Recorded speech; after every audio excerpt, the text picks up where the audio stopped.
চাঁদপুর মানেই তো ইলিশ বিখ্যাত, এটা আর বলতে নেই। তবে অনেকেই মনে করেন আমরা সবসময় ইলিশ দিয়েই ভাত খাই, এটা কিন্তু ভুল ধারণা। সো হ্যালো এভরিওয়ান, আসসালামু আলাইকুম। আশা করি সবাই ভালো আছেন। আলহামদুলিল্লাহ, আপনাদের দোয়ায় আমিও ভালো আছি।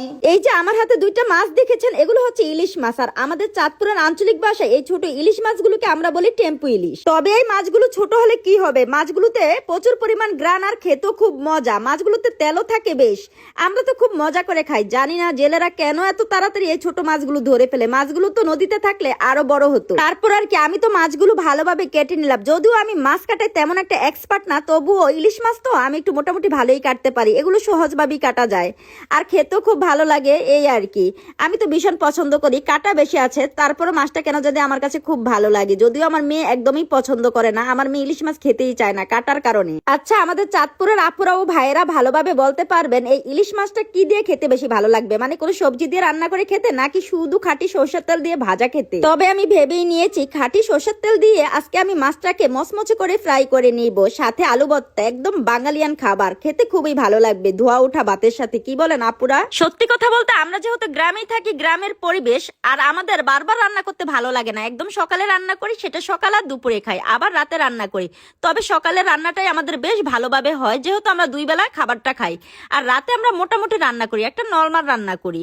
যেমন আজকে আমি মাছটা ফ্রাই করে নিব খাঁটি সরষের তেল দিয়ে, সাথে আলু ভর্তা করে নিব, সাথে তো ধোয়া ওঠা ভাত আছে। শীতের দিনে ধোয়া ওঠা ভাতই কিন্তু ভালো লাগে। তারপর আর কি, এদিক দিয়ে আমি চুলার জালটা ধরে নিলাম, আর এক পাশের চুলায় আমি ভাত বসিয়ে দিলাম, আর অন্য পাশে আমি আমার কালো কুচকুচে কড়াইটা বসিয়ে দিলাম ভাতের পাতিলায়। তবে আমি মাটির লেপ দিয়ে নিলাম, এতে করে কালিটা খুব কম হয়, নিচে একটু কালি হয়, তা উঠিয়ে নিই। আর এখান দিয়ে আমি কালো কুচকুচে কড়াইতে কিন্তু মাছটাকে ভালোভাবে ভেজে নিব। আমার এই কড়াইটাতে মাছ ভাজতে কি যে ভালো লাগে। অনেক আপুর অনেক কথাই বলেন যে আপু আপনার ঘৃণা করে না, এরকম কালো কুচকুচে কড়াইতে কিভাবে আপনি রান্না করেন। আপনাদেরকে বলে বুঝাতে পারবো না আমি যে কি যে ভালোবাসি আমার এই কড়াইটাকে। কারণ এটি আমার একমাত্র কড়াই যেটাতে আমি মাছ ভাজা বলেন আর যে কোনো ভাজি বলেন খুব সুন্দরভাবে করতে পারি। নিচে একদমই লাগে না, খুব মচমচে হয় ভাজি, আর খেতেও ভালো লাগে। যে কোনো ভাজি মচমচে হলে সেটা খেতে ভালো লাগবে, এটাই স্বাভাবিক। আর কি, চালগুলো নিচে বসে যাবে, এজন্য সেটা একটু লাড়া দিয়ে নিলাম।